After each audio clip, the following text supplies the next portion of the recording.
everybody, well, welcome to the Spring Sports edition of Prep Huddle Live here on StrivSports.com. The winter sports season was fantastic between wrestling and basketball and all of the different places in between that you get to go. A chance to kind of catch our breath as we get some content wrapped up and get ready for the spring sports, and which means we're almost to the summertime, which is hard to believe it is if it's cold and windy outside where you are. Like it is here in Henderson right now. But we've got a fun show today. It's a little stripped down version. You know, the spring there isn't quite as many stories, or there's more specific stories, I should say. So we don't do as in depth with everything, but we go maybe a little bit farther where we go with the story. So we're excited about the show today. And of course, one part of our show that we'll get to in a little while is the release of the Striv All-Star Classic rosters. We've got our roster set for the June 3rd event going on at York High School, and we will talk extensively about that coming up later on in the show. But first off, our one guest for today, he saddled the whole thing by himself. Jon Dolliver is about to join us with the NSAA, and we'll talk a little bit about basketball. And also, it's a busy spring for the NSAA, and we'll get into that in just a little bit. Jon joins us on the Truck Center Company's hotline. For great career opportunities, you can always visit their website, dieseltex.com. This is the part of the show, Jon, where I would normally do the rundown of all of the different guests, and usually we'd have a couple of coaches, maybe an athlete. Tony would join us, but today, Jon, it's just you and I. So thanks for coming on today. Absolutely. Thanks for having me. I hope I can live up to the billing of only one guest today, so I'll do the best that I can. Well, I'm sure you'll be fine. Let's go back and see. It doesn't seem like it's a month ago, but it's basically a month ago now that state basketball wrapped up for you guys. 2 weeks in Lincoln in the first part of March is always a fun experience, whether you are, especially if you're the players competing, the coaches, the fans, media. It's a big couple of weeks, and from the NSAA side, it had to be a rousing success for you guys as well. Yeah, absolutely. I mean, it's our biggest event, the boys state basketball tournament, and we had the girls week before, and you know, it's one of those things where I look forward to it every year. I was once a fan and then a coach. I was a player as well, and so those things, it's a special 2 weeks for me. But now that I sit in the seat that I do, I get to look at it through a little different lens, and you know, we try to make it as memorable as we can for the coaches, communities, players that come in to Lincoln. Some for the first time ever, some multiple years in a row. But eventually, you know, what we want to have is them to have lifelong memories that they can walk away with. And I think this year, like the last 5 or 6 that I've done this now, it was a success. You know, weather plays a part in it, matchups play a part in it, and we had great matchups. We had some great games, and we crowned some really good champions. So it was a success on our end. You mentioned the memories aspect, and I think one of the cooler memory things that you guys were able to pull off this year was the post-championship game kind of media room. And I know a lot of people didn't get to see that, but as a member of the media, we had a chance to kind of be down there, and it helped with the workflow of getting a lot of people to a lot of different media outlets, be it TV or radio or webcasting, whatever it might have been, to be able to kind of sit down and do a kind of a post-game press conference. And you don't get to do that a lot in high school. Take us through the process of how that kind of came about. So we started talking about this, maybe 3 years ago, some way that we could make underneath the Pinnacle Bank Arena a little cleaner, maybe make it a little quicker for our athletes. You know, they just win the biggest game of their lives, and then we would spend a lot of time with media where they didn't get to go celebrate with their teammates or their families. And so we kind of brainstormed an idea, and Jeff Stouse in our office recently took over media responsibilities and kind of took the idea and ran with it. We collaborated with some media to kind of make it the best that we could, and you know, a lot of people didn't get to see it, but we posted it, I believe, on our Facebook, and we've had a lot of views since it's been up there. We've had coaches email us telling us how great it was. They felt like they were very important doing that, and you know, it sped up their process. We've had some veteran coaches that have been there multiple times, and they made comments about how it seemed quicker. They got to answer the question one time instead of multiple times, and I know the media appreciated it. It seemed like it made their jobs a little bit easier, just getting kids in there, to ask questions. And I got to watch a few of them, and it was neat seeing the kids interact with their coach and their fellow teammates, playing off of each other in that room, about a question that might be asked or an answer that was given. So from that aspect, I think it was a huge success, and I'll give Jeff Stouse a lot of credit for that. He took an idea and made it into what it is, and hopefully we can only make that better for coaches, players, and media as well. Another thing that you and I actually had a chance to kind of talk a little bit as the boys tournament wrapped up there on Saturday on the 11th was that attendance was great, and the facilities of Pinnacle Bank Arena and the Devaney Sports Center and the high schools that get used during the state tournament, there was just an awful lot of people. Yeah, weather has a little bit to do with that, but the matchups and whatnot, but there was an awful lot of people in Lincoln for those couple of weeks. Yeah, there were, and it's about matchups. It's about we had some teams and some individuals that people really wanted to come watch, and the Pinnacle Bank Arena is a lot more fun to play in when there's a lot of people in there, and we certainly had that happen. Our high school facilities are at max capacity for both weekends, which is a great thing. The atmosphere in those buildings are amazing. And then when you go to the Devaney Center and can put 3,000, 4,000, 5,000 people in there for a session, it makes for a great atmosphere. And ultimately, as a kid, that's what you want to do. You want to play in front of a lot of people. I mean, I watched an NCAA tournament game on Monday night, and they played it in a football stadium. So obviously, lots of people there helps things out, makes things better. And this year, we had great numbers on both the boys and the girls. Springtime is also a busy time for you guys at the NSAA because in a lot of ways you're already thinking towards next school year that'll start up in August and whatnot. And this is a busy season like any other year, but there's some policy changes that could be coming down the pipe that are being discussed, and I know are coming to some votes very soon. One of these policies might be what has been called kind of a success factor, and there's been a lot of different talk, and I've seen it typed out in different ways, and what does it mean here, what does it mean there? Could you give us the layman's terms of what this quote-unquote success factor might entail that the NSAA and the member schools really are taking a look at? Yeah, I can. Essentially, we had, I believe it's been 2 years ago now, we had a committee formed to look at classifications, and ultimately that committee came up with a process of developing what they felt were two issues, and one of them was success and the other was football. And I think we're going to talk a little bit about one of the other proposals pertaining to football later, but the committee that looked at success factor came up with a process to go through.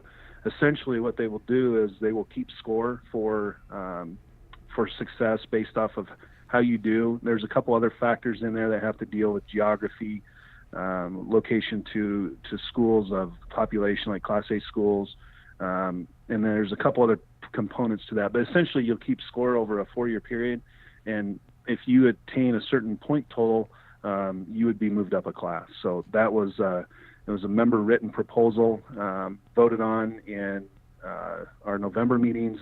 It passed a district there, and then it ended up making it to it'll be voted on at our representative assembly this week. So that's kind of it in a nutshell, what the success factor is.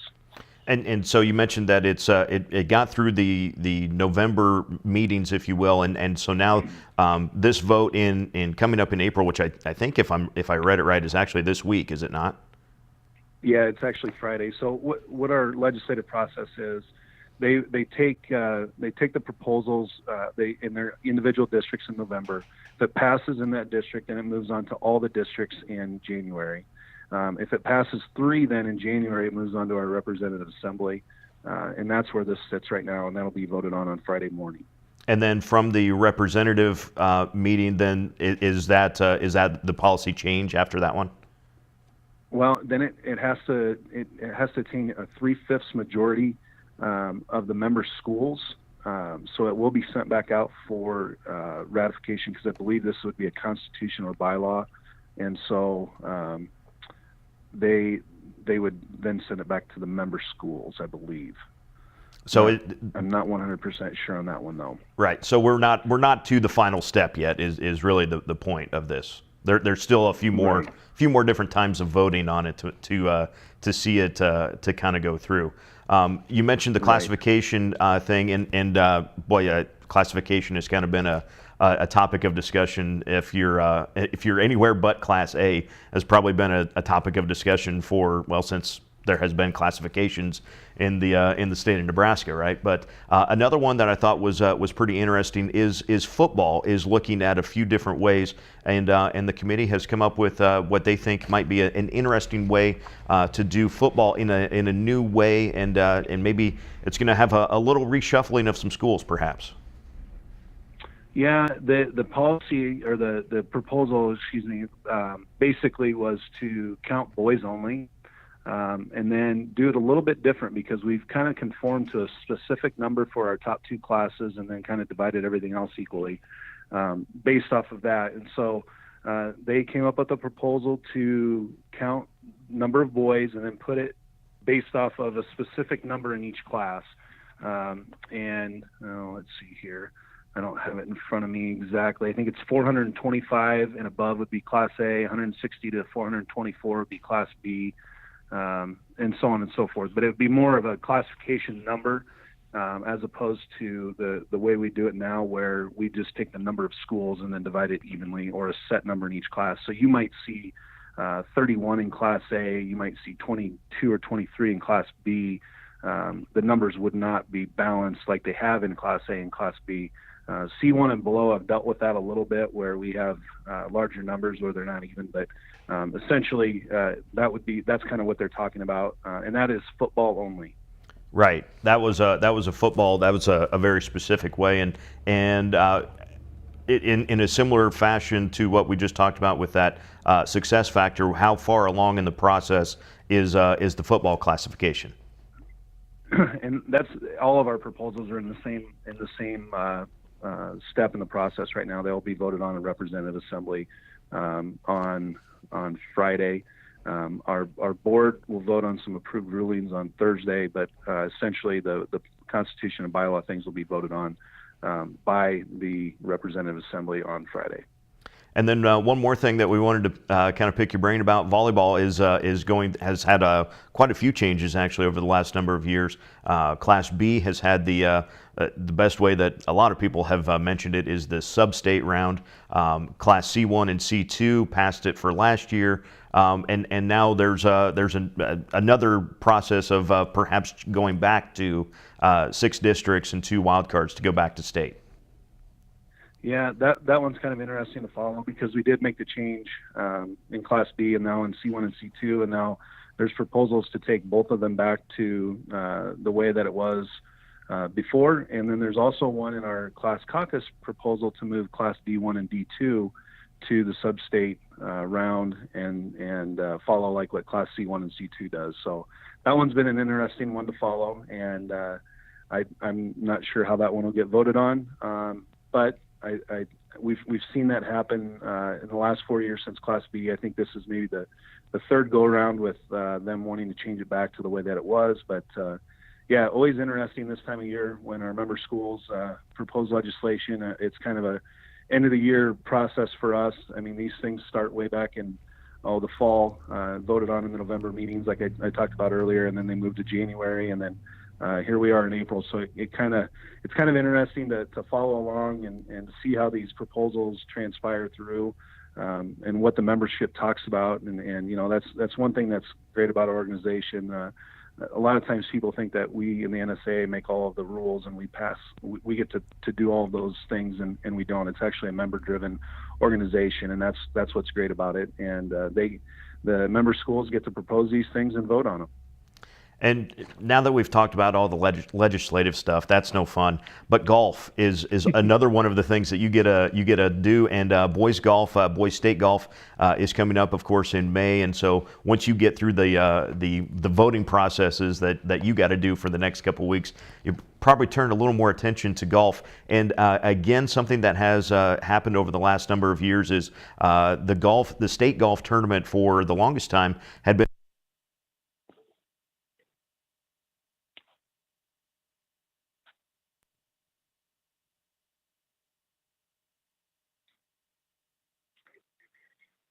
Did I lose you?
Yeah, I get it. For the little things. Technology's great. It makes things easier. It's faster. We can get things done wherever we go. And we get all that from our bank. It works for us. But for the bigger things, the things that really count, I still want to talk to the people I know and trust. That's why I'm here. Hey, what's going on? Just checking the fields. Yours are looking pretty good. Must be doing something right. Actually, I got a guy. You got a guy. Well, it's not just any guy. I got a channel seedsman. Channel, yeah? Yeah, I've been working with him pretty close to get, well, you can see for yourself. This is what I'd recommend. Let's get to work.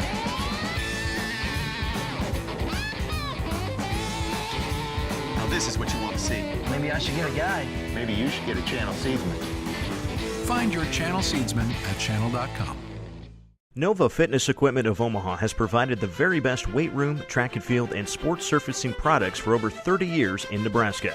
They provide Cybex, Matrix Fitness, Vertimax, Tough Stuff, Pro Elite, Stairmaster, York Barbell, Troy Barbell, and UCS track and performance products. From rubber flooring, strength equipment, cardio products, and sports performance accessories, Nova Fitness Equipment has what you need to make your athletic program successful. Contact Nova Fitness Equipment today at their home office in Omaha or online at novafitnessequipment.com. Home-cooked favorites and online ordering so you can skip the line. That's what you'll find at Dickey's Barbecue in York. Log on to dickeys.com, select the York address, sign in, or create a profile, and you'll be ordering delicious barbecue in just seconds. Choose from a variety of meats like brisket, pulled pork, chicken breast, or sausage. Add a home-style side like waffle iron fries, fried onion tanglers, barbecue beans, and even fried okra. You won't go away hungry. Try Dickey's Barbecue today and log on to dickeys.com. Kids eat free on Sundays.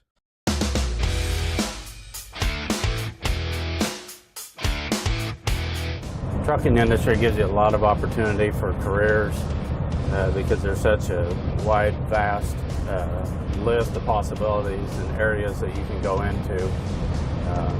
As technicians, these trucks are as advanced as cars are today, so we need technicians that can work on them and understand how to work the computer system and get them up and running so the customer can make money. These trucks are workhorses, but they're built for comfort and they're easy to drive. Freightliner builds these trucks for drivers' wants and customers' needs.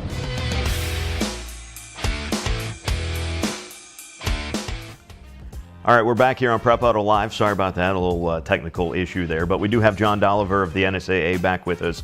And Jon, one of the things that you get to handle still coming up this spring sports season is boys state golf. And it's always a fun atmosphere. I got to play in it a couple times. And I got to play on a couple of Lincoln courses while I was in high school. But one of the cool things that has transpired over the number of years is there are a lot of great golf courses across the state of Nebraska that the girls get to play in the fall. The guys also get to kind of spread out and play some really fun courses this spring. Yeah, absolutely. One of the things our board has done over the last few years is kind of shared boys and girls golf across the state, and we're fortunate enough that we have a lot of communities that are interested in wanting and willing to host our golf championships. And my experiences in talking with other states, that's not commonplace. We have some states that aren't as lucky as we are, but we're very fortunate. This spring, our Class A field will be at the Norfolk Country Club. Our Class B field will be at the Highlands Golf Course here in Lincoln. Class C is going to be in Kearney at Meadowlark Hills, and then the Class D field goes out to North Platte at Lake Maloney Golf Course. So we're very fortunate to have the communities that we do that want to host this. In the fall, Norfolk hosts Class A. We have Columbus hosting Class B, and then Class C was out at Lake Maloney and North Platte. So we do get to play lots of nice golf courses across our state. We have a lot of great people involved in every one of those communities that takes pride in having boys and girls golf at their facility. And for me, it makes my job a little easier when I know those people want to have our kids there and want to make it the best experience that they can. Just like we just got done talking about basketball. It's a little smaller scale, but the sentiment is the same on our end and for the hosts. The courses, they want those kids to have a great experience when they're there. Well, hopefully the weather turns just a little bit nicer by the time we get into the end of May. Jon Dolliver with the NSAA, thanks so much for the time, John. We really appreciate it, and I'm sure we'll talk again sometime soon. All right, thanks for having me, Eric. I appreciate it. All right, folks, now for the big reveal, I guess. We've been talking about it. If you've watched us on Facebook Live over the last couple of weeks, we've talked extensively about the Striv All-Star Classic. We have got it set for Saturday, June 3rd at York High School. York has been great to work with over the last couple of years. This will be the third edition of the Striv All-Star Classic. So excited to be back in York, and Taylor and I and Austin have put in a lot of work so far already, and this is also getting, are we on Instagram too? So if you're not watching it live, you can on Striv Sports, and anybody's got Instagram, you can watch the reveal as well. So let's bring up the girls rosters first off, Austin, if we can, and we'll talk about our coaches and our players who are making up the Striv All-Star Classic this year. You see on the blue side, we've got head coach Nathan Belke. Coach Belke took his Dundee County Stratton Tigers to a runner-up finish in Class D1 this year. And to kind of go back and before we get into deeper into the teams and who they are, we've got to tell you a little bit about how they got picked. So Coach Belke and Coach Polachek were contacted towards the end of the regular season about the coaching opportunity that we put together for the Striv All-Star Classic, and both Coach Belke and Polachek came on board. So what we do once the coaches are selected by us at Striv is that we actually take nominations from all of our Striv school coaches, put them into a list, and we actually let Coach Belke and Coach Polachek draft their teams. So obviously there are players that get drafted that might have a previous commitment, or I tell you on this blue team has Coach Belke actually drafted a bunch of girls that are going to be out of the country, Costa Rica and Europe, and there's people in California, there are people all over the place. So we try as best we can to accommodate the best teams that we can, and we've got some great girls and boys that are represented. So on the blue side for Coach Belke, Hallie Plumtree was actually one of his very first picks out of Fullerton. So he's got a good post to start with. And Bailey Wemhoff of Elgin Public Pope John, of course, the Wolfpack was at state this year. Katie Gatchie of Central City. The Bison have had a lot of success in their female sports, in basically all of the female sports. So Katie will be a great addition there. Coach Belke did take both of his girls that he nominated, Aubrey Frederick and Emily Jones. And Emily just signed to play some college basketball, and I believe Aubrey has as well. That's the other cool thing about not just the girls rosters, but the boys as well. A lot of next level athletes, and not just basketball, but we've got volleyball, we've got some football players, I believe we even have a golfer that we can talk about as well. Macy Gustafson of Osceola will be a fun one to watch. Tessa Headland up there at Boone Central out of Albion. Hampton, we talked a lot about Jamie Traster during volleyball season, and Jamie's going to play some basketball with us. Sam Luer of Wood River and Tristan Smith of Wilbur Claytonia joining us on the blue team. And if you look over to the orange side for Howells Dodge coach Scott Polachek, they were the C2 champions this year. One thing, if you look down just a little bit, you see Tori Homolka of Wilbur Claytonia, yes, playing against her teammate from however long they've been together at Wilbur Claytonia in Tristan Smith. It also happens with Hampton that Tristan Mason will go against Jamie Traster. So hopefully the coaches will have those pairs of teammates guard each other. That would be kind of fun. But Ashlyn Power of Lincoln Christian is going to be able to join us. Ashlyn had obviously the Crusaders with a C1 championship and a fantastic year for her. Kaylin Wiseman of Sutton, it seems like we've always had the best filly available is played in our game, and so Kaylin is the next one. I'm sure there will be more coming up. We mentioned Homolka of Wilbur Claytonia. Addison Kuda of just down the road in Sandy Creek will be playing. We mentioned Tristan Mason of Hampton as well. Sydney Hall of Exeter Milligan. The Timberwolves were at the state tournament as well. Alexis Raymakers of Twin River will join us. Michaela Brady comes to us from Malcolm. And Howells Dodge team member Sam Brester, Chelsea Byer were coaches' first picks as well. And Caitlin Harrison of Alma will be able to join us on the orange team as well. So like we said, we've got some great girls committed to the game, and it will be a lot of fun on June 3rd. On the boys' side, it was a lot of fun as well to go through the draft process for our coaches. David Winget was a top pick. When Winnebago came on as a Striv school, I think one of the first things that I thought of was, hey, I wonder if we can get David to play in our All-Star game. He is. We're very excited about this, and he gets to play for his coach. Jeff Barrage, the head coach of Winnebago, is heading up the orange team, and so we're very excited to have Coach Barrage and David and Drake Gorin. So we've got three Indians from Winnebago that will be on the squad on the orange side there, if you can take a look there. Kyle Leafty of Fall City, excited to see. I tell you what, we've got some really good boy athletes that are in this game. Chase Connard of Alma will be there. Dylan McKee of Malcolm. Miles Griffith, a high jump champ of St. Paul. Miles is not going to be the tallest player on the floor, but he might have the best vertical. A guy that we got to see at the Mudecas tournament this year, Trey Stedheid of Johnson Brock. We saw Jonah Misek of St. Edward play football in six-man against Riverside in the fall, and that was Jonah was certainly one of the best athletes on the field. We mentioned both David Winget and Drake Gorn of Winnebago. Garrett Whitley of Fillmore Central had one of the top three-point shooting seasons in NSAA history this year. So Garrett will be able to join us. And the golfer amongst all of these guys, Nate Gross-Nicholas of Shelby Rising City, is maybe one of the best basketball players in C2, certainly was one of the very top scorers in C2, and he's going to play college golf. So we'll be interested to talk with him. Tanner Learman of Grand Island Northwest will join us, and Cole Eggert of Elmwood Murdoch. What a run they've had over the last couple years. Cole gets to be on the orange team. You look over at the blue team, and you see his classmate is Brady Dreamer, but on the blue team for Centennial coach Cam Scholl, who will head up the blue squad. Preston Connolly of Twin River was one of the first commitments to the game. Justin Heine and Preston Stewart of Centennial will get a play for Coach Cam Scholl one more time. We mentioned Brady Dreamer of Elmwood Murdoch. Blaine Emerson will join us from out there in Cozad. And then I kind of joked a little bit with Coach Scholl that, the Southern Nebraska Conference doesn't put on an all-star game, but Coach Scholl just about picked the first team, basically, this year with Jaden Palicki of Milford and Devin Wagner of Sutton.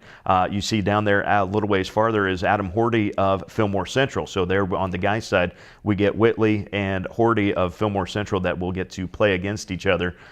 Devin Wagner, we mentioned, of Sutton. Rasmus Leinstead of Friend. Can't wait to share this story. This is a fun one. done. So Rasmus had been drafted, and his coach got an email that he had been drafted. And originally, I got an email back from Rasmus saying that unfortunately he was going to have to go back to Norway to try out for the national team for Norway. And I said, Rasmus, I totally understand.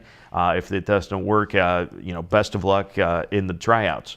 A couple days later, I get an email back from Rasmus, and the national team coaches at Norway are basically letting him stay in the States long enough to play in the Striv All-Star Classic. So we are apparently a very big deal all of a sudden in Norway, which is awesome, which is great news. And so we're very excited to have him play in this one. A local flavor there, John Irwin of York will be able to play in the game.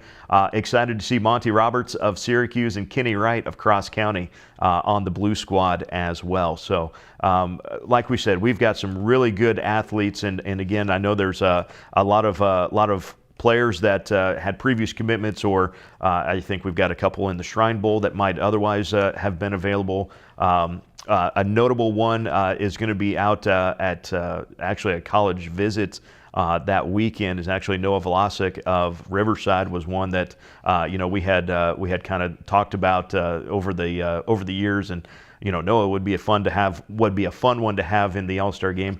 Unfortunately, he's doing unfortunately for us, very fortunate for him, he's going to be out in California doing some fun college stuff. So excited about the players that we have already, and can't wait to have that event again June 3rd at York High School. The girls' game will be at 6. We'll have a 3-point contest. Might even have a little skills challenge incorporated with the 3-point contest.